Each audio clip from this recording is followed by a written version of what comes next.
12 रुपये आहे. रस्त्यावर ट्रॅक्टर मधून जाताना कुणी एक ऊस घेतला तर शेतकरी हसून बोलतो, अजून घ्या, यात काय एवढं. परंतु मॉल मध्ये साधी कॅरी बॅग फुकट मिळत नाही. तो शेतकरी आहे. शेतकरी जगला पाहिजे.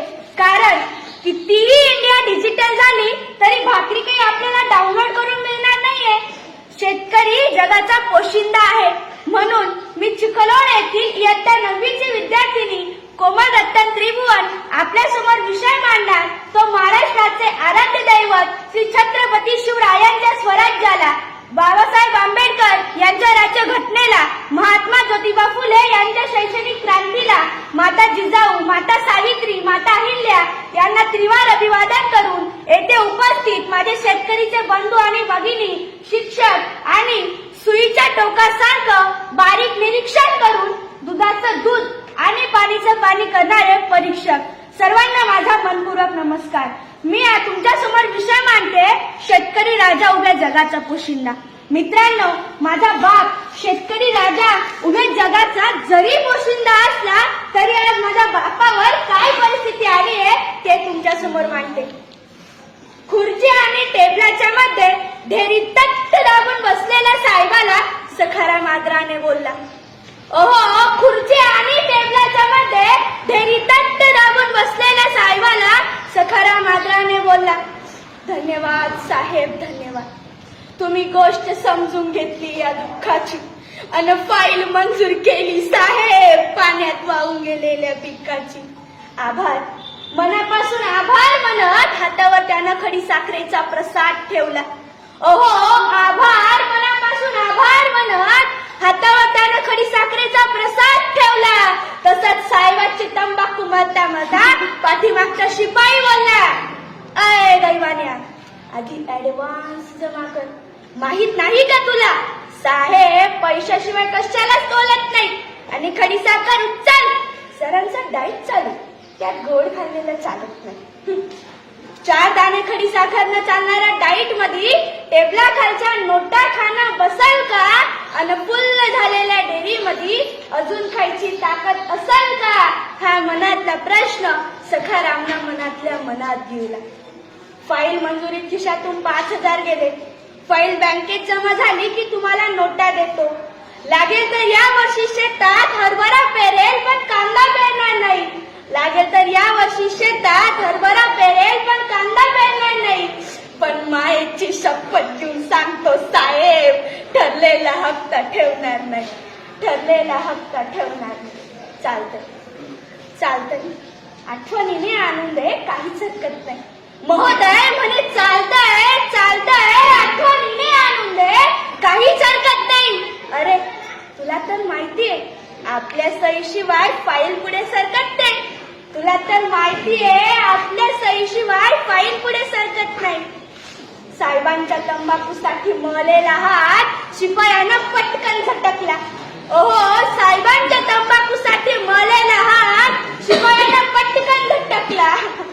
आणि 10,000च्या फाईली पायी 50,000 द्यायला लागून सखाराम झाडाले जाऊन लटकला. अशी अवस्था सर माझ्या शेतकरी बापाची. माझा बाप या जगाचा जरी पोशिंदा असला तरी आज माझ्या कृषी प्रधान देशात माझ्या बापावर ही आत्महत्या घेण्याची वेळ येते. तरी सुद्धा त्यांनी शेती करणं काही सोडलं नाही. मराठवाडा विदर्भातील शेतकरी आत्महत्या करत होते.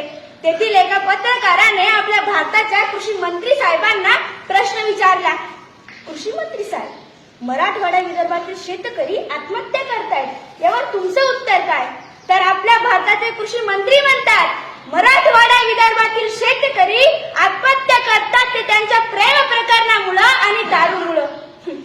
हाच पत्रकार, हाच प्रश्न आणि हेच उत्तर घेऊन मराठवाडा विदर्भातील एका शेतकऱ्याच्या मुलाकडे येतात आणि विचारतात त्याला, बाबा रे, तुझ्या वडिलांनी आत्महत्या केली ती प्रेम प्रकरणामुळं, असं आपल्या भारताच्या कृषी मंत्र्यांचं म्हणणं आहे.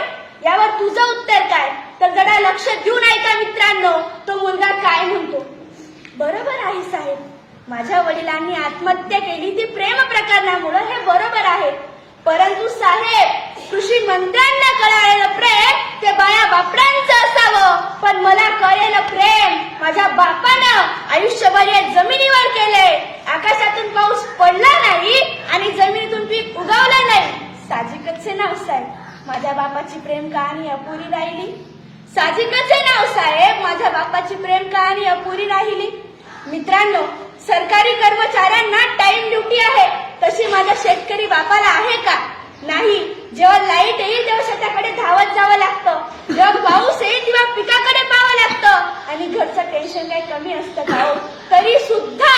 तरी सुद्धा माझा शेतकरी बाप या जगाला पोचण्याचं काम करतो. मित्रांनो, सचिन तेंडुलकरने 15,000 रन पूर्ण केले म्हणून भारत सरकारने त्याला भारतरत्न दिला. परंतु माझा बाप हा बाण तर तो बाण लाखो रन पूर्ण करतो. त्याला भारतरत्न तर सोडाचं, साधं गुलाबाचं फुल कोणी दिलं नाही. मग मला इथेच हा प्रश्न पडतो की माझा भारत देश हा कृषी प्रधान देश आहे की क्रिकेट प्रधान? मित्रांनो, शिवरायांच्या, शाहू महाराजांच्या काळात शेतकऱ्याला प्रथम क्रमांक दिला जात होता. शेतकऱ्याच्या मिरचीच्या देठालाही हात लागता कामा नये अशी शिव आज्ञा होती. परंतु आज चित्र बदललंय. आज माझ्या शेतकरी बापाला कुणी विचारत सुद्धा नाही. सर, कांदा लावणीपासून, कांदा निघणीपासून, कांदा खांडून, ट्रॅक्टर भरून, मार्केटला जाऊन भाव व वजन कळेपर्यंत माझ्या बापाच्या मनात एक भीती असते. मी आणि माझ्या परिवारानं केलेल्या कष्टाचं चीज होईल का? मी आणि माझ्या परिवारानं केलेल्या कष्टाचं चीज होईल का? आणि आता तर कांद्यावरच निर्यात बंदी आली सर, कांद्यावरच निर्यात बंदी आली. जाता जाता पुन्हा एकदा हेच सांगते, कितीही इंडिया डिजिटल झाली